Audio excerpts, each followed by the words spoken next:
अस्सलामु अलैकुम वरहमतुल्लाह। अगर आप अल्लाह और रसूल सल्लल्लाहु अलैहि वसल्लम की बातों से अपना दिल रोशन करना चाहते हैं तो चैनल को सब्सक्राइब करें, वीडियो को लाइक करें और इस पैगाम को अपने प्यारों के साथ शेयर ज़रूर करें। शब बारात वो मुबारक रात है जब आसमान रहमत से भर जाता है और ज़मीन पर गुनहगार दिलों को माफ़ी की उम्मीद मिल जाती है। ये वो रात है जब अल्लाह ताला अपने बंदों को पुकारता है कोई माफ़ी मांगने वाला कि मैं उसे माफ़ कर दूं? है कोई परेशान कि मैं उसकी मुश्किल आसान कर दूं?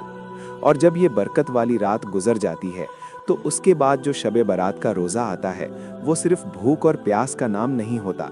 ये रोज़ा होता है टूटी हुई जिंदगी को जोड़ने का जरिया। हुजूर नबी करीम सल्लल्लाहु अलैहि वसल्लम शाबान के महीने में अक्सर रोज़े रखा करते थे, क्योंकि ये महीना रमज़ान से पहले दिलों को साफ करने का वक्त होता है। जब बंदा इस रोज़े के साथ अल्लाह के सामने झुकता है तो दिल का बोझ हल्का हो जाता है और आंखों से आंसू कह उठते हैं, या अल्लाह, बहुत गलतियां हो गई हैं, मगर तेरे दर के सिवा कोई और दर नहीं। ये रोज़ा हमें याद दिलाता है कि अब भी वक्त है, अब भी दरवाज़ा खुला है और अल्लाह अब भी हमसे मोहब्बत करता है। आओ इस शब बारात तौबा और उम्मीद के साथ अल्लाह की तरफ लौट आएं। अल्लाह ताला हम सब की मग़फ़िरत फरमाए और हमें अपना करीबी बंदा बना ले। आमीन।